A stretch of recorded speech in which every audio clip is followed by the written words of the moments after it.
یہ تو ممکن نہیں ہم علی چھوڑ دیں، یہ تو ممکن نہیں ہم علی چھوڑ دیں۔ ظہور اور کربلا کو اگر محدود کر دیں گے تو صرف آپ گریے تک محدود رہیں گے، لیکن اگر اس سینوریو کو بڑا کریں گے کہ امام حسین ایک بڑی سوچ لے کر کربلا گئے، اور واقعاً کچھ ایسے لوگ ہیں جو مولا کے ظہور کی تیاری میں بھی ہیں اور اپنے کردار کے ساتھ، رفتار کے ساتھ۔ حکومت امام بڑی مشکل ہے کہ مولا علی جب حکومت پر آئے اور زبردستی لایا گیا تو امام نے کہا تم لوگوں سے علی کا عدل برداشت نہیں ہوگا۔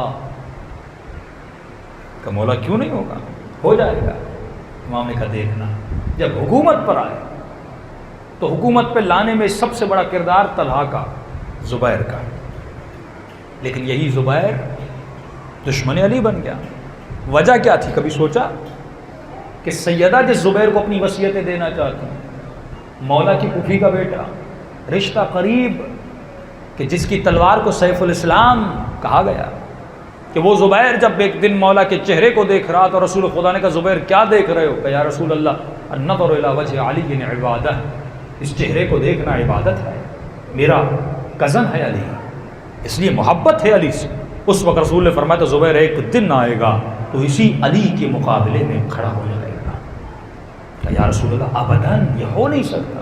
یہی بڑا نقطہ ہے کہ اگر میں آج آپ کو بیٹھ کر خدا نہ خواستہ کسی مومن کو کہوں آپ کل امام زمانہ کے دشمن بن جاؤ گے، مومن کے مولانا امپاسبل، میں دشمن بنوں گا۔ زبیر کی یہ فیلنگ تھی میں علی کا دشمن بنوں گا۔ وہ زبیر جب مولا کے ہاتھوں میں رسیاں باندھی گئیں سب سے پہلے تلوار زبیر نے نکالی، لوگوں تمہاری غیرت کو کیا ہوا؟ علی کے ہاتھوں میں رسیاں، اور کہنے لگا کہ علی ابن ابی طالب خاموش کیوں ہیں؟ حکم دیجیے ہم لڑنے کے لیے تیار ہیں۔ اس زمانے کے خلیفے سے لڑنے کے لیے زبیر تیار تھا۔ امام نے کہا لوگ نہیں ہیں، کہ آپ بولیے میں لوگوں کو لاؤں گا۔ امام نے کہا ٹھیک ہے کل مسجد میں آ جانا، اگر لوگ ہوئے تو علی قیام کرنے کے لیے تیار ہوگا۔ میں اپنے وجود کو، تمہارے اندر بھی تو خواہش ہونی چاہیے، تمہارے اندر بھی حق کی تلاش ہونی چاہیے، تمہارے اندر بھی جنت کی کوئی تلاش ہونی چاہیے، تو پھر ہم تجھے بتانے کے لیے آئے گے۔ ہم بلا رہے ہیں تو آ نہیں رہا، ہم سمجھا رہے ہیں تو سن نہیں رہا، ہم کہہ رہے ہیں تو سن نہیں رہا۔ تو امام فرماتے کل آ جانا۔ فرمایا 4 لوگ مسجد میں آئے، جس میں زبیر ہے، ابو ذر ہے، سلمان ہے، مقداد ہے۔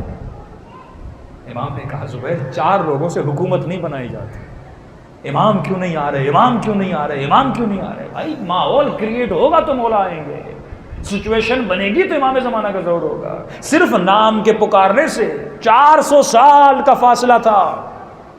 عیسیٰ کے لیے لوگ ترس رہے تھے، اے خدا عیسیٰ کو بھیج، اپنا ولی بھیج، اپنا ولی بھیج، لیکن جب عیسیٰ آئے امت نے حال کیا کیا؟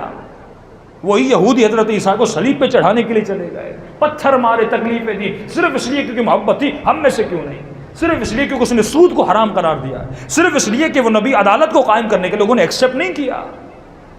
تو وہی امام علی حکومت پر آتے، امام فرماتے اگر اس کا بیٹا نہ ہوتا تو زبیر ایسا نہ بنتا۔ تاریخ عرب پڑھیے، وہ زبیر جب اسلام آیا تو پہننے کے لیے ایک کپڑا تھا، لیکن جب مولا حکومت پر آتے ہیں تو مصر میں زبیر کا گھر، مدینے میں زبیر کا گھر، شام میں زبیر کا گھر، تقریباً بتاتے ہیں کہ اس زمانے میں لاکھوں سے زیادہ سونے کے سکے زبیر کے گھر میں۔ امام نے پوچھا زبیر اتنا مال کہاں سے آیا؟ مجھے پتا ہے میں بھی مسلمان بنا، میں نے جنگیں لڑی، تم نے بھی لڑی، لیکن زبیر تم نے ایسا کیا کیا جو علی نے نہیں کیا؟ اتنا مالدار بن گئے ان 25 سالوں میں۔ فرمایا میں حساب لوں گا، پچھلے خلیفوں کا حساب لوں گا کہ ان کے زمانے میں کس کس نے کتنی دولت کو جمع کیا۔ تو انہوں نے شرطیں رکھی کہ علی پچھلا حساب نہیں لینا، تیری حکومت میں اگر ہم کچھ کریں تو ہم اکاؤنٹیبلٹی کو ایکسیپٹ کریں گے، لیکن پچھلی حکومتوں کا نہیں۔ دوسری شرط یہ رکھی علی عثمان کے قاتلوں کو ڈھونڈو گے۔ امام نے کہا کہ وہ امام کیسا جو پچھلا حساب نہ لے اور آج کا لے؟ میں نے تو پہلے ہی دن سے کہا تھا علی وہ ہے جو عدالت نبی کو قائم کرے گا۔ کہ نہیں، اگر یہ کرو گے تو جنگ لڑیں گے، کہ اگر عثمان کے قاتل مجھے مل گئے تو بدلہ میں ہی لوں گا، تمہارے حوالے کیوں کروں، میں حاکم ہوں۔ اگر علی ایسا ہے تو ہم جنگ قائم کریں گے۔ امام فرمایا میں کسی جنگ سے نہیں لڑتا، میں کسی جنگ سے نہیں لڑتا، علی آیا ہی اسی لیے کہ نظام الہی کو قائم کرے، پھر جنگ جمل بنتی ہے، پھر یہی زبیر اس کے مقابلے میں کھڑے ہوتے ہیں۔ اور جب لوگ کہتے ہیں، اور سب سے پہلے علی ابن ابی طالب میدان میں آتے ہیں، لیکن لباس رزم اور لباس جنگ کو پہن کر نہیں آئے، تلوار کو نیام سے نکال کر نہیں آئے، وہیں میدان سے آواز دی، یا ابا عبداللہ، اے ابا عبداللہ، قریب علی کے، زبیر کا لقب تھا۔ ایک مرتبہ پیچھے سے آواز آئی، زبیر تیری خیر نہیں، کیونکہ علی نے تجھے جنگ کے لیے بلایا ہے۔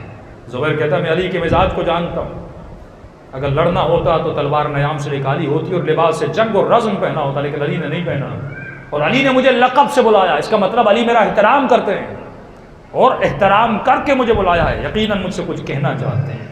یہ زبیر بھی گھوڑے پر سوار ہوتا ہے اور مولا کے مقابلے میں کھڑا ہو جاتا ہے، خاموش کھڑا ہے۔ امام فرماتا زبیر کس سے لڑنے آیا ہے؟ کہ علی آپ نے شرطیں نہیں مانی۔ فرمایا زبیر وہ وقت یاد آئے، بس تجھے یہ ایک بات کہنے آیا ہوں، اگر تیرا ضمیر بیدار ہوگا تو اس بات پہ ہو جانا چاہیے کہ کون سا وقت؟ کہ زبیر ایک وقت تھا جب تو میرے چہرے کو دیکھ رہا تھا اور بڑی حسرت سے دیکھ رہا تھا، تو نبی نے کیا کہا تھا یاد آئے، اور تو نے کیا کہا تھا کہ زبیر جس چہرے کو تو دیکھ رہا ہے اسی چہرے کے مقابلے میں تلوار اٹھائے گا۔ کیا کہا تھا؟ امپاسبل یا رسول اللہ، یہ ہو ہی نہیں سکتا کہ میں علی کے مقابلے میں آ جاؤں، جس طرح ہم سوچتے ہیں ہو ہی نہیں سکتا کہ مومن زنا کرے، ہو ہی نہیں سکتا کہ مومن شراب پیے، ہو ہی نہیں سکتا کہ مومن گناہ میں پڑے، ہو ہی نہیں سکتا کہ مومن نشے میں پڑے، ہو ہی نہیں سکتا کہ میں علی والا ہوں رشوت لوں، لیکن جب وقت آتا ہے یہی مومن پھسل جاتا ہے، جب وقت آتا ہے یہی گناہ میں پڑ جاتا ہے۔ انہی چیزوں کو شیطان مزین کرتا ہے۔ جیسے امام نے کہا زبیر نے سر کو جھکایا اور واپس گیا۔ اب یہاں پہ ایک درس ہے، تاریخ کا واقعہ نہیں، ہمیں سیکھنا ہے کہ کیوں زبیر جہنمی بنا جبکہ علی سے لڑا بھی نہیں، مولا کے خلاف ابھی تلوار بھی نہیں اٹھائی، امام کے بدن پہ ایک زخم بھی نہیں دیا، لیکن پھر بھی جہنمی بنا۔ کہ فرماتے ہیں واپس گیا اور تلوار کو نیام میں ڈالا کہ میں نہیں لڑوں گا۔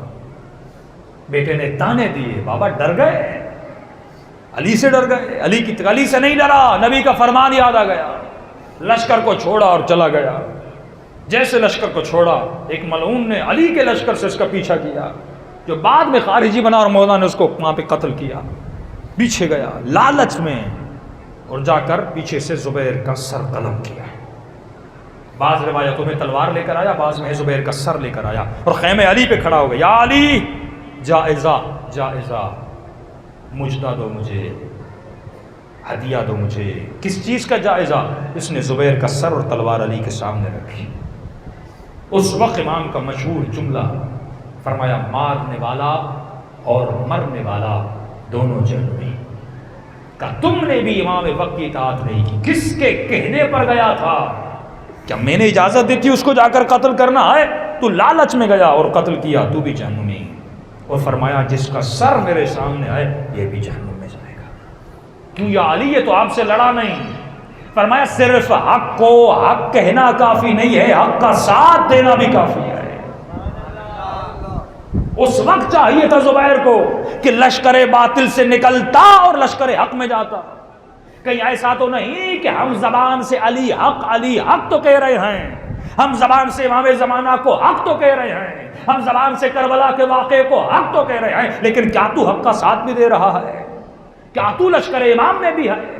کیا تو کہہ سکتا ہے کہ آئی ایم پریکٹسنگ مسلم، میں واقعاً اسلام کو پریکٹس کر رہا ہوں، میں واقعاً شیعت کو پریکٹس کر رہا ہوں، واقعاً میرے وجود میں وہ جلوہ علی وہ جلوہ کربلا نظر آتا ہے؟ اگر تو پریکٹسنگ ہے تو اس کا مطلب تو حق کو حق بھی مان رہا ہے اور حق کا ساتھ بھی دے رہا ہے۔ صرف حق کا نعرہ بلند کرنا کافی نہیں، یا علی کہو اور علی کے ساتھ رہو بھی، علی جیسی زندگی بھی گزارو۔ صلوات پڑھیں محمد و آلہ۔